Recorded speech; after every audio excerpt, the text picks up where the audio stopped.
E agora sim, já começou. Temos aqui a live do presidente Jair Bolsonaro desta quinta-feira. Vamos acompanhar. Eu convidei para comparecer aqui hoje. Que o Brasil vive, na possibilidade de uma iminência de uma guerra da segurança alimentar. Vai falar do trigo e vai falar de fertilizantes, mas uma linguagem bastante simples, objetiva, de modo que você vai entender essa linguagem com muita tranquilidade. Tem até uns pãezinhos aqui. Nós fizemos um levantamento agora. O consumo por cabeça, per capita, por ano, de cada brasileiro está na casa de 55 quilos de trigo. Aí é pão, ajuda aí, massas, biscoito. É o básico, É a alimentação mais popular que existe. E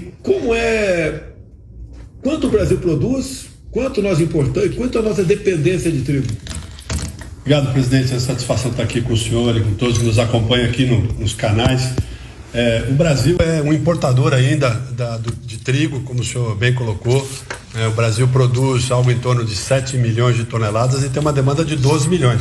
Então nós precisamos aí todo ano importar 5 milhões de toneladas, o que numa situação como a gente está vivendo agora, com essa guerra na Ucrânia, coloca aí um risco de abastecimento. Atualmente, esses 5 milhões de toneladas vem grande parte de qual país? Maior exportador de trigo para nós, da onde nós compramos mais, com certeza os vizinhos aqui, os hermanos argentinos.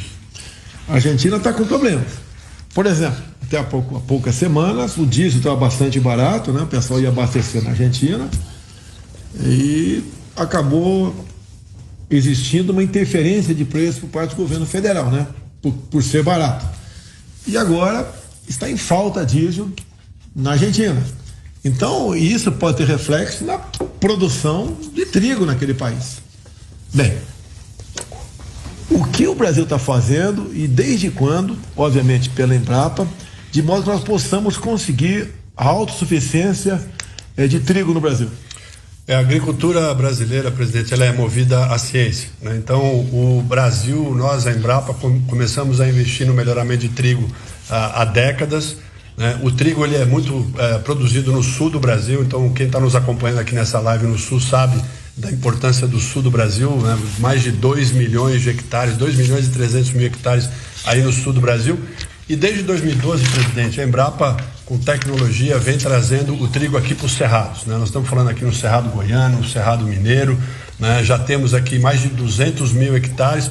Recentemente, um produtor aqui, presidente, é o Paulo Bonato, aqui de Cristalina, que é pertinho, bateu o recorde mundial de produtividade do trigo, 9.630 quilos de trigo por hectare. E agora... Peraí, 9.600 quilos por hectare? Isso, foi isso mesmo. Qual é a média nacional? A média nacional está em torno de 2.400, 2.300, 2.400 quilos de trigo por hectare. Então você veja que o Paulo Bonato, usando materiais da Embrapa, tecnologia da Embrapa, mais de 3 vezes essa produtividade. Quer dizer, assim, outros locais do Brasil, se buscar, em cada lugar tem uma tecnologia diferente pela temperatura, pela precipitação pluviométrica, etc. Mas dá para aumentar a produtividade do Brasil.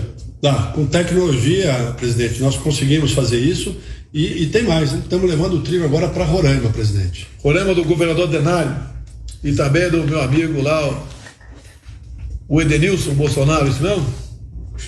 O Macuxi.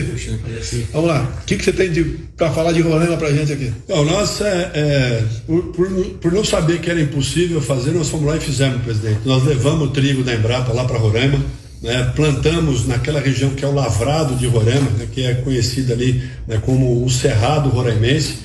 É importante que quem nos acompanha aqui conheça, nós temos lá mais de 1 milhão de hectares de terras agricultáveis no estado de Roraima. São 20 mil hectares que podem ser usados com irrigação e nós produzimos trigo lá. Colhemos agora, presidente, os primeiros experimentos da Embrapa lá, com um ciclo de 66 dias. Quem produz trigo no sul vai gastar aí entre 110 e 115 dias para colher. E lá em Roraima, 66 dias. Porque nós estamos.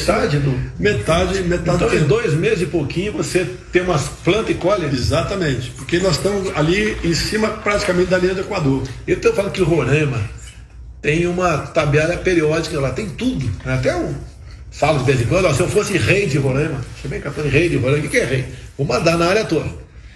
em 10 anos, ou pouco mais do que isso, eu teria uma economia Roraima semelhante à economia japonesa, dado a riqueza mineral que existe. Agora você fala também da riqueza voltada para a agricultura. Então temos aproximadamente 1 milhão de hectares em Roraima, com irrigação, pronto para produzir trigo. Isso, 1 milhão de hectares de terra disponível, 20 mil hectares nesse momento sistematizado para irrigação. Nós estamos plantando soja, tem arroz, tem soja e agora tem trigo também lá em Roraima. E, obviamente, tem a participação do governo do estado também, né?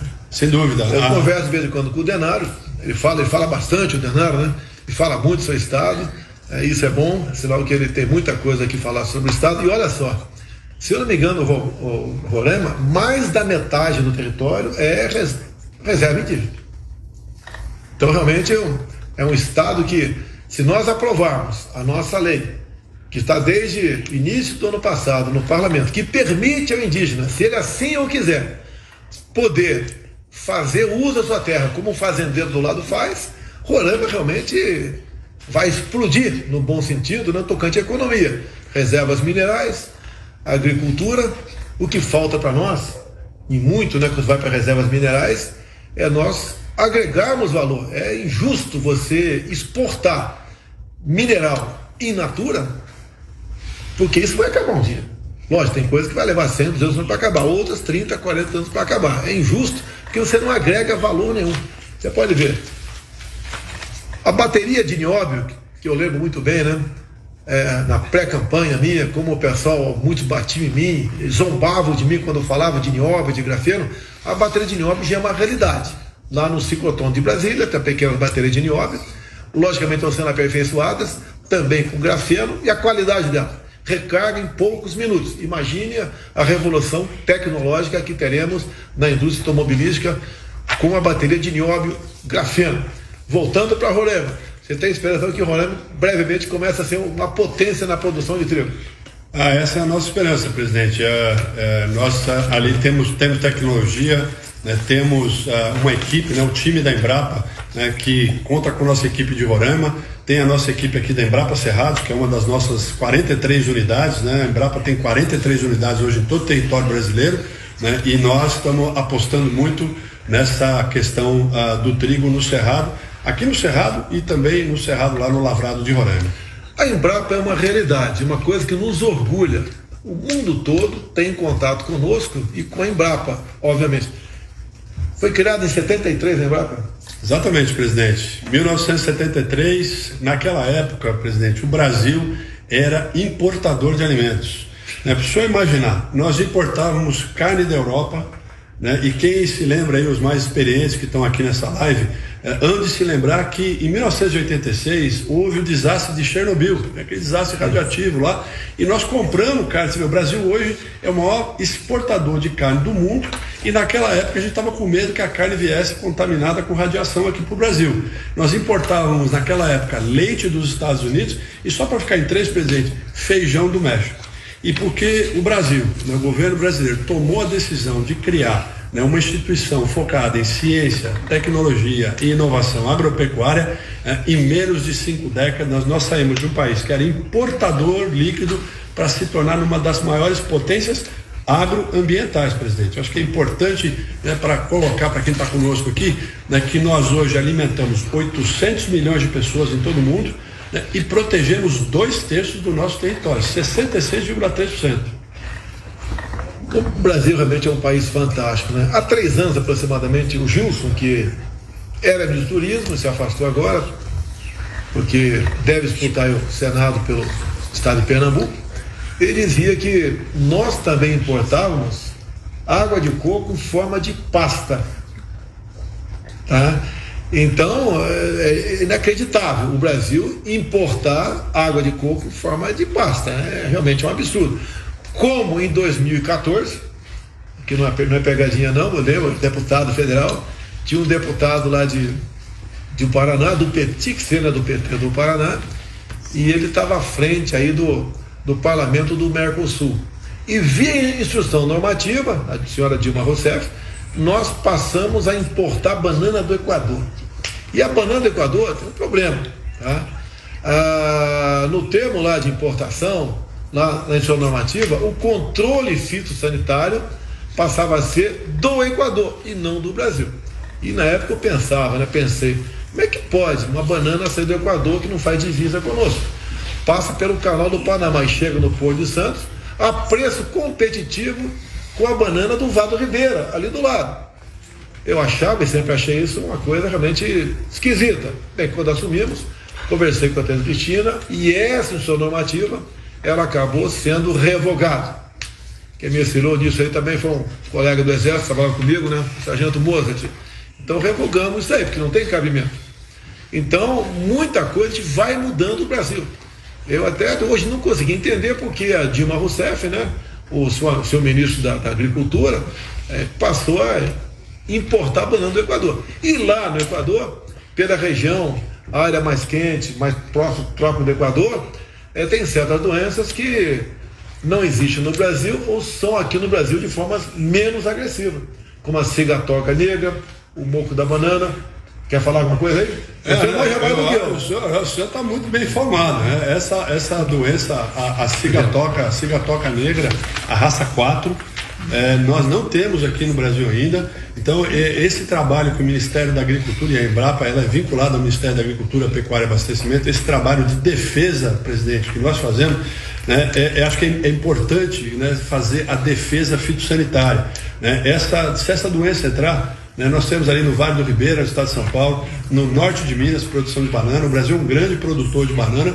Então, a Embrapa já vem trabalhando com resistência a doença. Nós temos resistência já à raça 1, da cigatoca negra, né? E a raça 4 ainda nós não temos. Então, esse realmente é um problema que nós temos que cuidar muito no Brasil. Não tem cabimento. É o retrocesso. Em 2014, importar banana de outro país. Não tem cabimento isso. É para onde o Brasil estava indo. Graças a Deus, muita coisa mudou. Então, para terminar aqui, vamos falar mais sobre trigo, né? O trigo, então, além de Roraima, Goiás e Minas Gerais. Isso. Nós fizemos um trabalho agora, presidente. A Embrapa mapeou os cerrados aqui de Goiás, né, de Minas Gerais, oeste da Bahia, né, e os cerrados são 204 milhões de hectares, 204 milhões de campos de futebol. Né? E a Embrapa identificou que existem pelo menos 2 milhões de hectares de terra no cerrado, de área já consolidada. Então aqui nós não estamos falando de desmatar 1 milímetro sequer do cerrado, que pode ser utilizada para a produção de trigo. Então veja, nós temos 2,3 milhões já plantados e podemos plantar mais 2 milhões de área no cerrado. Então, somente com expansão de área, presidente, e sem, mais uma vez, sem desmatar 1 milímetro, nós podemos dobrar a produção de trigo no Brasil, né? E nos tornarmos um dos 10 maiores exportadores do mundo. Chegaria na casa de 23 milhões de toneladas, ou seja, quase o dobro daquilo que nós consumimos. Então, o Brasil tem 200 e poucos milhões de habitantes, nós podemos fornecer trigo para países, né, que somando sua população se aproxima disso daí. Então, o Brasil realmente é um salto para o futuro. Parabéns à Embrapa, parabéns também, não vou deixar de elogiar aqui Alisson Paulinelli, que foi ministro da Agricultura do governo Geisel, que mandou gente para basicamente Estados Unidos, Europa e menos para o Japão. Adquiriram tecnologia lá fora, trouxeram para cá e descobriram o cerrado, foi isso mesmo? Foi isso mesmo, presidente. Alisson Paulinelli, que esse ano nós estamos lançando mais uma vez o nome dele para o Prêmio Nobel da Paz. Segurança alimentar, presidente, é sinônimo de paz social. Né? Então, o Alisson Paulinelli, quando ministro da Agricultura, nos primórdios da Embrapa, mandou para o exterior mais de 1.000 jovens pesquisadores que foram, como o senhor falou, para os Estados Unidos, foram para a Europa, foram para o Japão, né? Trouxeram metodologia, né? Porque é importante dizer que naquela época era só o mundo temperado que produzia alimentos. Nós não tínhamos tecnologia para o cinturão tropical do globo, onde o Brasil está localizado. E foi com esse conhecimento que nós desenvolvemos tecnologia para o mundo tropical e nos tornamos essa potência agroambiental. Olha como o Brasil vem mudando. No último mês, dos 30 dias, em 2 momentos, nós lançamos algo do governo. Ali embaixo, né, no segundo andar, o comparecimento de embaixadores foi enorme. Tá? Se eu não me engano, foram 16 na primeira oportunidade e 10, né, ontem. E falei lá um assunto muito importante para complementar aqui a tal da bateria de nióbio grafeno, né? Já está no papel. Tenho conversado muito com o ministro Juca aí do Meio Ambiente. Nós temos um potencial que vai se transformar em realidade nos próximos anos. É a costa do Nordeste. Temos o potencial de instalar torres eólicas na costa, torres eólicas, né, na costa do Nordeste, que vão equivaler, no mínimo, à geração de emprego de 50 Itaipu. Itaipu representa pouco menos de 10% do que nós consumimos aqui. Imagine o potencial do Brasil. E em cima disso, você que não é a tua área, você fala, fica à vontade, né? Nós vamos produzir também, porque o que você vai fazer com 50 Itaipu? Vai sobrar energia. Nós vamos criar ali, fazer o hidrogênio verde para podermos exportar. Ou seja, vamos exportar energia através do nosso potencial eólico da região Nordeste. Ou seja, o Nordeste aqui, em poucos anos, podendo ter a oportunidade de virar aí vamos assim dizer, uma OPEP, né? Uma OPEP da energia elétrica via eólica. Fica à vontade. Eu acho que tem um potencial enorme. O Brasil já tem uma das matrizes energéticas mais limpas e sustentáveis do mundo, né? O Brasil mostrou, a partir aí da década de 70, que é possível produzir combustível renovável, né, a partir do etanol. Nós somos hoje um dos maiores produtores de etanol do mundo, né? Em algum momento ali os Estados Unidos está à frente do Brasil, né? Somos grandes produtores, segundo maior produtor de biodiesel, presidente, do mundo, né? E temos aí, como o senhor bem colocou, um potencial de avançar em outras energias sustentáveis e renováveis. O biodiesel também, que vem de resíduo sólido, vem de carcaça de animais, tá? O Brasil realmente, lá com o ministro Bento Albuquerque das Minas e Energia, com o ministro Juca do Meio Ambiente, entre outros atores do governo, né? E iniciativa privada, que é a mais importante disso tudo, se desponta com uma grande potência no tocante à energia limpa para o futuro. Enquanto se traz a pergunta aqui, só curiosidade, né? Olha o que é a imprensa brasileira. Mesmo dia, 13 de abril, aqui o Metrópolis, Bolsonaro erra ao dizer que a inflação dos Estados Unidos é maior do que a do Brasil. No mesmo dia, poder tremer a zero. Inflação no Brasil sobe menos que nos Estados Unidos e zona do euro. Fake news? Agora, como é que se consegue isso aqui? É você dando credibilidade à imprensa que publica a coisa certa. E você vai acabar confiando nessa imprensa. Jamais um projeto de lei para regulamentar mídias. A semana passada, por 9 votos, apenas 9 votos, nós conseguimos manter ali, não aprovar a urgência do projeto de fake news, que vai ser um desastre para a informação no Brasil. Você vai ficar escravo de coisa tipo Metrópole, tipo Folha, tipo Jornal Globo, esses órgãos de imprensa que muito mais desinforma do que informa. Pelo que eu estou sabendo, parece que o projeto, né, a urgência urgentíssima será reapreciada pela Câmara dos Deputados. Eu peço aos deputados que votaram sim, tá, que não repitam o voto, né? Votem não. Afinal de contas, quem quer aprovar esse projeto? São 3 ministros do Supremo Tribunal Federal, que por coincidência são os mesmos que estão no TSE, têm interesse em censurar as mídias sociais, 3 ministros, tá certo? Isso não é crítica, não, é uma constatação. Não deviam estar se metendo nisso, tá? Juiz não é para fazer lei. Juiz quer fazer lei, peça demissão, se candidate e vá fazer lei na Câmara, no Senado, Assembleia Legislativa ou Câmaras Municipais. Não é para fazer lei lá dentro, tá? Entendo que estamos com a razão. Tenho falado com alguns parlamentares que votaram sim, alguns de forma equivocada, como uma deputada lá de Mato Grosso do Sul, minha amiga, ela já falou que se equivocou. Tá certo? Foi a Tereza Cristina, tá? Se equivocou, não vai votar mais sim nessa urgência caso ela seja apresentada novamente. Liberdade de imprensa, né? Liberdade de expressão tem que existir. Se alguém te ofender ou ofender a mim, entre na justiça. E a pena não é prisão. A pena geralmente é pecuniária, tá certo? Primeira pergunta, Cídia. Boa noite, presidente Bolsonaro. Boa noite, presidente da CAPA, Celso Moretti. Doutor Moretti, já são quase 2 meses de guerra entre Ucrânia e Rússia. e agora acho que já podemos ter uma noção maior do impacto na importação de fertilizantes. Eu gostaria de perguntar ao senhor, até aqui, qual o impacto, falta ou faltará fertilizantes para o agro brasileiro e se há algum programa de ajuda nesse momento de dificuldade. Obrigada, boa noite. Muito obrigado pela pergunta.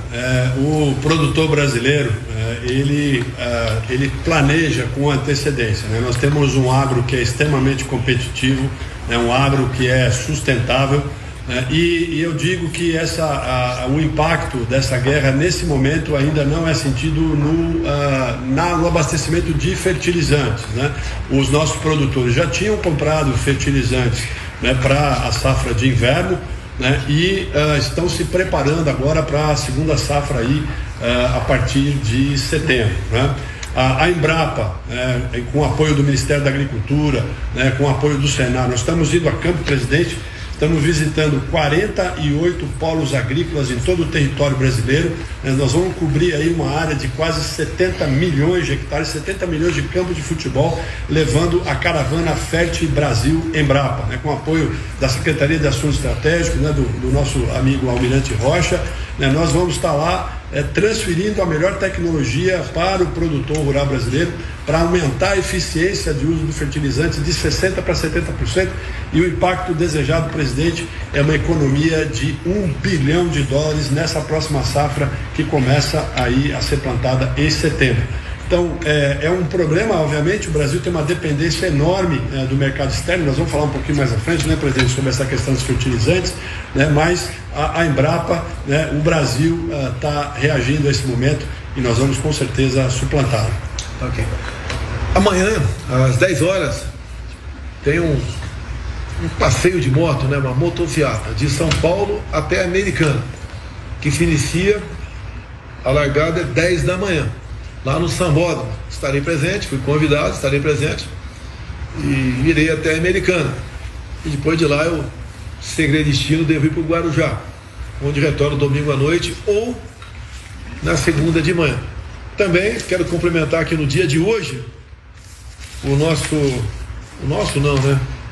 Santos Futebol Clube completa 110 anos de existência. Santos, 110 anos de existência, parabéns. Domingo o Santos vai jogar 11 da manhã o Campeonato Paulista com o Goiás, tá? Curitiba. O Goiás, acho que é o Palmeiras ou o Goiás aqui no sábado aqui, se não me engano, tá? Então está previsto, a direção do Santos está avisada já, não? Sim. Então já conversamos com a direção do Santos. Eu quero prestigiar o jogo e obviamente, né, eu vou comparecer com a camisa branca do Peixe. Espero que o time adversário aí, o Curitiba, me perdoe, o pessoal coxa de Curitiba me perdoe, né? Eu não posso ir no campo lá na Vila Belmiro, onde eu fiz um gol o ano retrasado. Muitos jogaram lá, poucos fizeram gol, né? Fiz um gol, eu tenho que estar lá do lado do Santos, até porque o Santos é um time que terminou uma situação bastante difícil, né? O Campeonato Brasileiro no passado, estava na iminência rebaixado, recuperou, teve, no meu entender, um brilhante resultado no primeiro jogo, o Fluminense, lá do Rio de Janeiro. O Fluminense, que foi campeão carioca, é assim mesmo? O pessoal flamenguista, mesmo? Sim, senhor. O Fluminense foi campeão carioca e empatou com o Santos. O Santos é um time que, pelo que tudo indica, eu não sou comentarista esportivo, é um time ainda em formação, mas a garotada lá está com muito gás, com muita vontade e muita vibração. E o Santos, né, eu tenho que reconhecer, sempre foi um celeiro de craques, tá? De jogadores excepcionais. Apesar de eu torcer para o Palmeiras e São Paulo, eu torço para que o Santos revele craques para todos nós brasileiros. Então, boa sorte ao Santos. O Coxa, me desculpe, né? A torcida vai ser discreta para o Santos. Se a torcida santista me autorizar, eu boto uma camisa. Eu tenho uma autografada pelo Pelé, mas não vou levar porque está guardada aqui com muito carinho, né? Tudo bem. Então, amanhã, 10 da manhã, estarei em São Paulo, uma motociata até a Americana. Eu fui convidado, todos são convidados. Pelo que eu sei, né? Se alguém está cobrando alguma coisa, você está pagando porque você quer, ninguém é obrigado a pagar nada, tá? E vamos lá, é um passeio em defesa dos nossos valores, da democracia, luta pela liberdade, luta para que cada vez mais todos aqui no Brasil, né, venham para dentro das 4 linhas da Constituição, etc. Dizer a vocês, quando se prepara outra pergunta aí, tivemos há pouco dia eleições na França, onde para o segundo turno vai o Macron, atual presidente, e a senhora Le Pen. Tá? Parabéns à França, olha aqui, eu dou a fotografia. Uma urna, o pessoal botando no papel. A França é um país muito mais desenvolvido que nós e botando no papel. Que exemplo para nós brasileiros, né? Aqui tem um pessoal que fala, não, meu sistema é inviolável. Mas, quando o Exército apresenta sugestões para aperfeiçoar o sistema, e nas sugestões, pelo que eu sei, não tem o voto impresso, o pessoal até carimba confidencial. E diz que não se pode demonstrar tudo que está ali, porque algum hack pode entrar. Então, a urna não é inviolável, né? A urna é penetrável, sim. Mas não vamos discutir esse assunto aqui, tá certo? As Forças Armadas estão tratando desse assunto e tenho certeza que foi marcado uma reunião há poucos dias entre a equipe técnica das Forças Armadas, né, e o do TSE. Foi desmarcado por parte do TSE, foi marcada uma nova data. Espero que essa nova data aconteça e haja ali um debate entre técnicos, que eu estou por fora do que está sendo discutido ali, tá? Que eu não sou técnico de informática, não conheço, tá? E o pessoal do Exército, da Marinha e da Aeronáutica são excepcionais. Nós temos, como é que é o nome lá? Não é batalhão, não? Guerra Cibernética? É Condecido. O que é Condecido? Comando de Defesa Cibernética. Nós temos um Comando de Defesa Cibernética, um time militar das 3 forças. Parece mais de 200 militares que entendem com profundidade essa questão, né, de guerra cibernética, internet. Muitos são formados pelo IME, pelo ITA. Então temos certeza que vão chegar a bom termo, né? E quer deixar bem claro, as Forças Armadas não estão se intrometendo no TSE. Foi o TSE que convidou as Forças Armadas a participar do sistema eleitoral, ok? Eu posso adiantar 2 coisas que eu já vi dizer nessas poucas propostas das Forças Armadas. Uma, que os votos sejam totalizados nos respectivos estados, ou seja, nos TRS, como era feito a questão de poucos anos atrás. E uma outra sugestão, né? Os votos que, quando são transmitidos para Brasília, vão para uma sala secreta. Olha, meu Deus do céu, a contagem tem que ser pública, mas vai para dentro de uma sala secreta. Que continue para a sala secreta, né? Pela proposta, não estamos sabendo, não tem problema.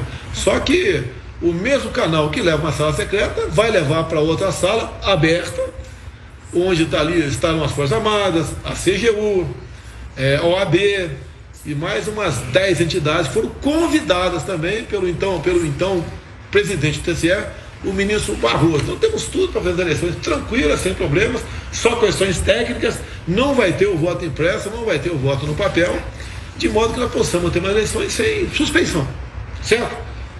Sem suspeição. Outra pergunta assim. Salve, muito boa noite, presidente Jair Bolsonaro, boa noite, o presidente da Embrapa, Celso Moretti. Eu queria perguntar ao presidente da Embrapa sobre a tecnologia brasileira de sementes, de matrizes na área animal, né? Se essa tecnologia ela tem muito de exclusividade ou já foi dominada também por várias partes do mundo. Eu vi, presidente da Embrapa, de que estão transferindo tecnologia do Brasil para a África com investimentos chineses. Isso é verdade? Obrigado. Muito obrigado pela pergunta. O Brasil foi capaz, né, nessas últimas 5 décadas, né, de desenvolver tecnologia de melhoramento genético vegetal e animal, né? Eu estava contando aqui ainda mais cedo para o presidente, nós trouxemos o gado indiano da Índia, trouxemos o gado europeu, né, da Holanda principalmente, adaptamos esses animais aos trópicos, e cruzamos aqui e criamos o gado girolando, né? E disse que, presidente, esse não estava na Arca de Noé, né? Foi um híbrido que foi desenvolvido aqui pelo Brasil. O Brasil tem tecnologia, as empresas privadas têm grande domínio na parte de transferência de embriões, né? Tem empresas brasileiras que, inclusive, presidente, atuam, né, no continente africano, atuam em outras localidades do mundo. Existe, veja, um continente africano hoje tem 65% das terras agricultáveis do mundo, né? São 400 milhões de hectares de savana. Em 2006, presidente, primeira vez que eu fui à África, os chineses já estavam lá desenvolvendo ali, aproveitando espaços, né, que estavam ali disponíveis, né, e eu tenho advogado, e já existem empresas brasileiras trabalhando lá, né, e eu tenho advogado que nós precisamos também ocupar esses espaços, levando o setor privado. Né? A ideia não é fazer, vamos dizer, né, apenas ajuda humanitária, que é importante, obviamente, né, mas nós temos que gerar divisas e trazer recursos para o Brasil, e é isso que nós temos feito em parceria com o setor privado. O Brasil colabora com o mundo todo. Nós temos recebido visitas de chefes de Estado da África subsaariana que pedem nosso apoio para ajudá-los na agricultura. E nós colaboramos com o mundo todo. Nos visita aqui o Marcos Pontes, o nosso único astronauta do Hemisfério Sul, fez um trabalho brilhante no Ministério da Ciência e Tecnologia. Sem pesquisa, sem desenvolvimento, sem tecnologia, você está condenado a ser escravizado por outros países. E o Marcos Pontes, como está afastado, vai estar afastado até o dia 2 de outubro, espero que dia 3 ele reassuma aqui já vitorioso, né, o nosso Ministério de Ciência e Tecnologia. Obviamente quem está no lugar dele é uma pessoa extremamente competente também. Nos visita aqui também o novo ministro da Educação, e ele passou uns dados para mim que eu vou falar em parte daqui, porque é assustador. É um aplicativo que eles desenvolveram, já reconhecido por outros países, que eles, vamos assim dizer, ele faz uma pesquisa, uma avaliação na garotada do ensino fundamental. Por exemplo, tá? A molecada do 6º ano, olha a preocupação. A molecada do 6º ano ficaram aí praticamente 2 anos fora da escola. Eu sempre falei que tinham que continuar na escola. Você pode ver, os cadetes da Academia Militar das Agulhas Negras, da Academia da Força Aérea e os aspirantes da Escola Naval cursaram, não ficaram um dia em casa. Alguém tem conhecimento que alguém foi para o hospital, baixou, foi entubado ou morreu? Não. Então nós demos um exemplo. Mas vamos lá, no 6º ano, apenas 1%, errado minha vida aqui, tá? Apenas 1% apresentou nível adequado em matemática, ou seja, um conhecimento mínimo em matemática adequado, apenas 1% do 6º ano. Também 24% do 6º ano, tá, não tinham completado o ciclo de alfabetização, ou seja, 1/4 da garotada que está no 6º ano o 6º ano não está alfabetizado. Gravíssimo, 46%, quase metade da garotada do 6º ano não domina as 4 operações. Quais são as 4 operações? Mais, menos, vezes, dividir. Não sabe a tabuada. Agora eu vou para a molecada entre o 7º e o 9º ano. Tá? A pesquisa também. 63%, 2/3, tem um nível de conhecimento de língua portuguesa abaixo do mínimo adequado. Se perguntar para essa garotada, o que é o? Será que vai falar que artigo masculino singular? Um artigo indefinido? Errado minha vida, por favor. Será que ele sabe que é um advérbio, um substantivo? A molecada 9ª série. E olha só, na 9ª série também, na 7ª, 8ª e 9ª série, 95% ficaram abaixo do conhecimento mínimo de matemática. Qual o futuro dessa juventude, meu Deus do céu? Fala-se muito de educação. Perdemos 2 anos na pandemia por uma política completamente errada. Eu, no Brasil, talvez tenha sido o único aqui a se expor e falar que a garotada tinha que estudar. Nós tínhamos que cuidar do velhinho, né? E quem tinha comorbidade. O resto tinha que trabalhar, tinha que estudar. Não fizeram isso. Perdemos 2 anos. Tem muita coisa no Brasil, vê se o Marcos Pontes, vê se eu estou falando certo. Tem muita atividade no Brasil, tem que importar a mão de obra, que aqui não tem conhecimento para tal. Nós estamos com a tecnologia 5G chegando aí. Parabéns ao Fábio Faria, ministro das Comunicações. Tive numa fazenda lá no Piauí, totalmente informatizada com tecnologia 5G. Quem opera aquelas máquinas tem que ter conhecimento. Essas máquinas 5G, elas dão uma produtividade de, em média, 25% a mais. Porque elas têm a capacidade, são máquinas inteligentes, né? A tecnologia 5G, que o erro, né, em uma máquina semear e colher, fica na casa dos 2 centímetros. Obviamente, uma pessoa na máquina sentada ali, o erro vai ser, no meu entender, acima de 10 centímetros. 2 centímetros. Também a máquina pulveriza, né, mais onde deve pulverizar. Quem vai operar essa máquina? Tem que ser uma pessoa com o mínimo de conhecimento, sentada em cima da máquina ou numa sala de operação remota. Aí tudo bem, vamos lá. Sim.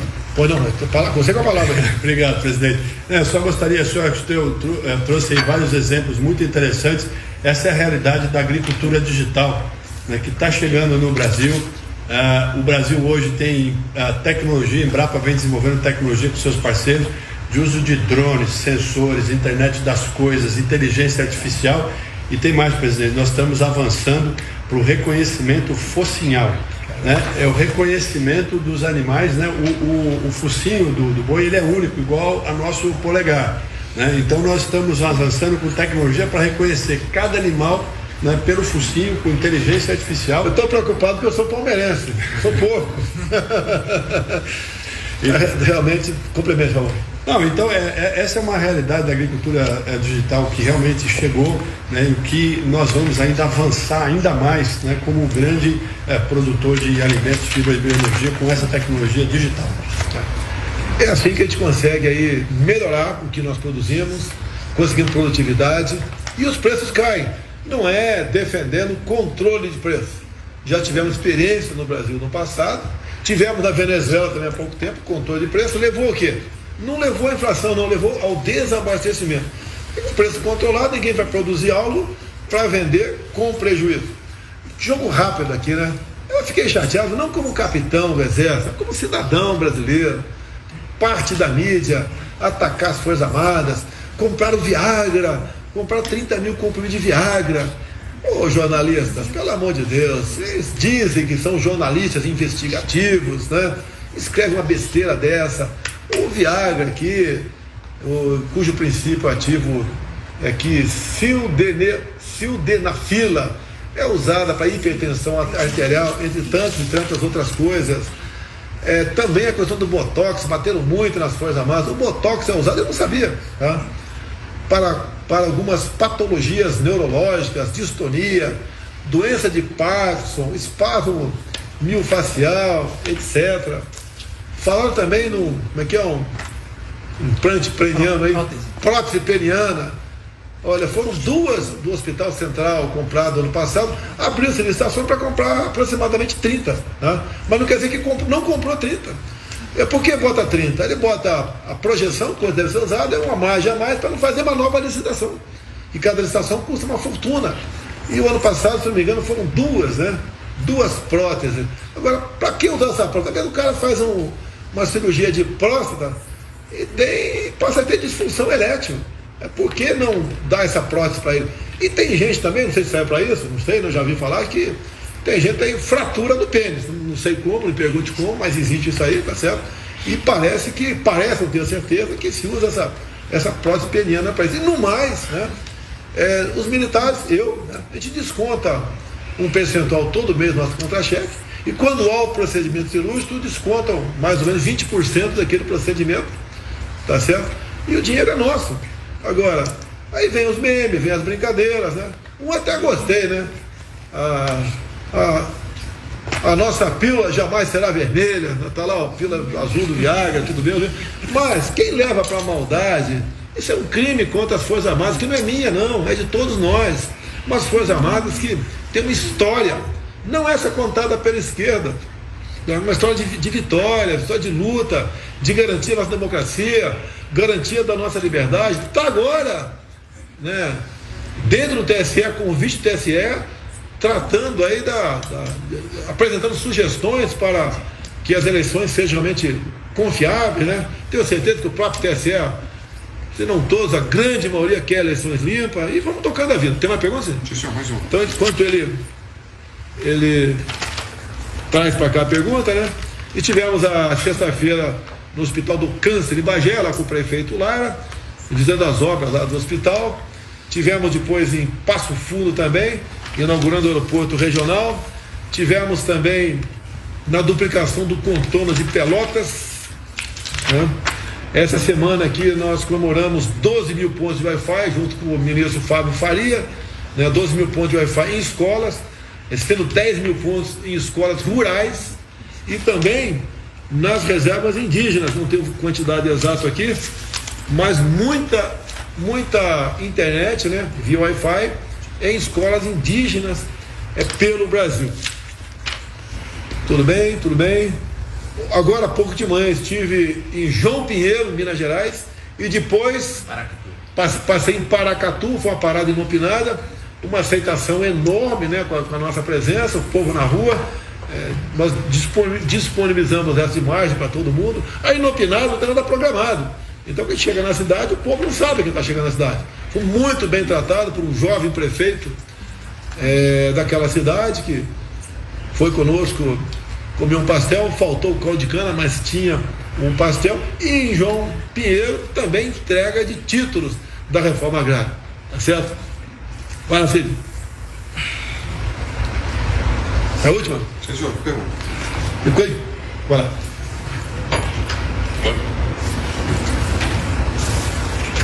Boa noite, presidente Bolsonaro. Boa noite ao presidente da Embrapa, Celso Moretti. Doutor Moretti, a pergunta é sobre os atos de violência que nós já assistimos no país contra centros de pesquisa agropecuária. Nesse cenário eleitoral, existe a preocupação no setor sobre a volta, sobre a repetição desse tipo de ato? Obrigado. Eu acho que essa é uma questão de segurança pública. A gente imagina que isso não deva voltar a acontecer, né, num país democrático como o Brasil. Isso realmente aconteceu no passado, foi lamentável, né? E você destruir um centro de pesquisa é você matar o futuro da nossa juventude, matar o futuro do Brasil, né? A ciência, ela está aí, a ciência agropecuária transformou o Brasil, né? E nós temos aqui sempre apoiar o desenvolvimento dos centros de pesquisa e não destruir. Temos uma imagem, o Fiuza perguntou, né? Uma imagem de um trator um tempo atrás destruindo centenas de pés de laranja. É uma coisa absurda. Temos imagens também numa estação de rebaixamento de energia, o pessoal derrubando os postes, comemorando. Isso é um crime que esses caras fazem. Agora tem diminuído. Por quê? Não, quase zerou. Por quê? Nós passamos a tratar com dignidade, diferentemente do que aconteceu no passado, o assentado, dando o quê? Título à reforma agrária para ele. É como hoje, uma senhora estava lá, chorou até, né? E eu dei o microfone para ela, e ela se expressou, e estava 22 anos esperando o título. Outra senhora recebeu também, junto com o filho, e o marido faleceu há pouco tempo e não viu o título da reforma agrária. E deixar bem claro também, como acertado com a ministra Tereza Cristina, também com o Geraldo Mello, presidente do INCRA, tá? Junto com a Damares também, que é a ministra da Família. O título da reforma agrária, quase todos, sai em nome da mulher, não sai em nome do homem, em nome da mulher. E nós resolvemos priorizar o título dessa forma. Aceitação enorme, a chance dessa mulher ficar com o terreno e passar para os seus filhos é muito maior do que esse caso fique com o homem. E quando você titula uma terra, Maurício, vê se eu estou certo, a pessoa passa a ter a certeza que o que ele fizer ali vai ficar com os seus filhos e netos, e passa a produzir mais também. Exatamente, presidente. A titulação, ela permite que o cidadão possa ter acesso a crédito, né, que possa ter acesso a assistência técnica e extensão rural, né, e isso obviamente contribui para um aumento de produção, aumento de dignidade, enfim, aumento da cidadania no Brasil. Bem, então no final, última notícia aqui, Casa Moeda tem o primeiro lucro em 5 anos, tá fazendo nossa parte. Moretti, alguma coisa para completar aqui? Não, presidente, só dizer que a Embrapa, ela segue à disposição ao lado do produtor brasileiro, ao lado do agro brasileiro. É esse setor que responde por 27,4% do PIB, né, e que só nós fizemos isso porque o Brasil investiu na pesquisa agropecuária, investiu na Embrapa, né, e nós temos muita satisfação de fazer parte dessa história. Então, indo para o encerramento, né, amanhã às 10 da manhã, um passeio de moto do Sambódromo de São Paulo até Americana. Eu liguei agora há pouco para o prefeito de São Paulo, Ricardo Nunes. Não sou eu que estou organizando, mas eu convidei. Talvez ele compareça ao local da concentração.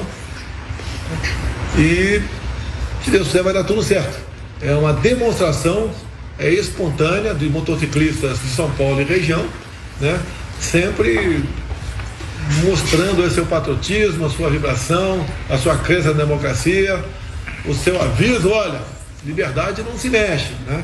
Estamos juntos aqui, liberdade acima de tudo.